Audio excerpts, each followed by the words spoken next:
Hello everyone, welcome back to my channel. Second day at Goa.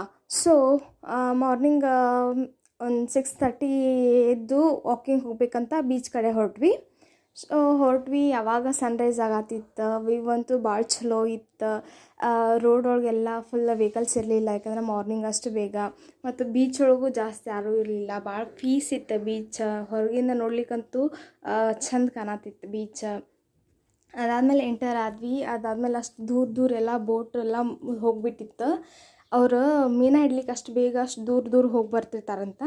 ಹಂಗೆ ಒಂದು view ತೊಗೊಂಡು ಮತ್ತು ನಮ್ದು ವಾಕ್ ಏನೈತಲ್ಲ ಅದನ್ನು ಕಂಟಿನ್ಯೂ ಮಾಡ್ಕೊಂಡು ಮಾತಾಡ್ಕೊತ ಹೊಂಟಿದ್ವಿ. ಆಮೇಲೆ ಲಾಸ್ಟಿಗೆ ಒಂದು ವ್ಯೂ ತೊಗೊಂಡು ಫೋಟೋಸ್ ಅದು ಕ್ಲಿಕ್ ಮಾಡ್ಕೊಂಡು ಅಲ್ಲಿಂದ ಮತ್ತು ಸೀದಾ ಡೈರೆಕ್ಟಾಗಿ ಮನೆಗೆ ಹೊರಟ್ವಿ. ಮನೆಗೆ ಹೊರಟು ಬಂದಿಂದ ಫ್ರೆಶ್ ಅಪ್ ಆಗಿ ಊಟ ಮಾಡಿಕೊಂಡು ಮಲಗಿ, ಅದಾದಮೇಲೆ ಫೇಸ್ ಪ್ಯಾಕ್ ಹಾಕ್ಕೊಂಡು ಸ್ವಲ್ಪ ಬರೆಯೋದಿತ್ತು, ಕಾಲೇಜ್ ಲೀವ್ ಆಗಿದ್ದಕ್ಕೆ. ಸೊ ಬರೆದು ಅದಾದಮೇಲೆ ರೆಸ್ಟ್ ಮಾಡಿ ಈವ್ನಿಂಗ್ ಮತ್ತೆ ಮಾರ್ಕೆಟಿಗೆ ಹೋದ್ವಿ. ಸೊ ಮಾರ್ಕೆಟಿಗೆ ಸ್ನ್ಯಾಕ್ಸ್ ಅದು ಎಲ್ಲ ತೊಗೊಂಡು ಮನೆಗೆ ತರಕಾರಿ ಅದು ತೊಗೊಂಡು ಬಂದ್ವಿ. ಸೊ ನಿಮ್ಗೊಂದು ಸ್ಟೋರ್ ತೋರಿಸ್ತೀನಿ. ನಮ್ಮ ಹುಡುಗರಿಗಂತೂ ಭಾಳ ಇಂಪಾರ್ಟೆಂಟ್ ಈ ಸ್ಟೋರ್, ಏಕೆಂದರೆ ಅದು ಹೋಲ್ಸೇಲ್ ಬಾರ್. ಅಲ್ಲಿ ಕಮ್ ಪ್ರೈಸ್ ಬೀಳ್ತೈತಿ ಆಲ್ಮೋಸ್ಟ್ ಆಲ್ ಎಲ್ಲ ಪೀಸಿಗೆ. ಅದಾದಮೇಲೆ ಆಂಟಿಜಿ ಅವರು ನನ್ನ ಸಲು ಫಿಶ್ ಫ್ರೈ ಮಾಡಿದ್ರು. ಸೊ ಊಟ ಮಾಡಿ ಮಲಗಿದ್ವಿ. ಬಾಯ್ ಬಾಯ್.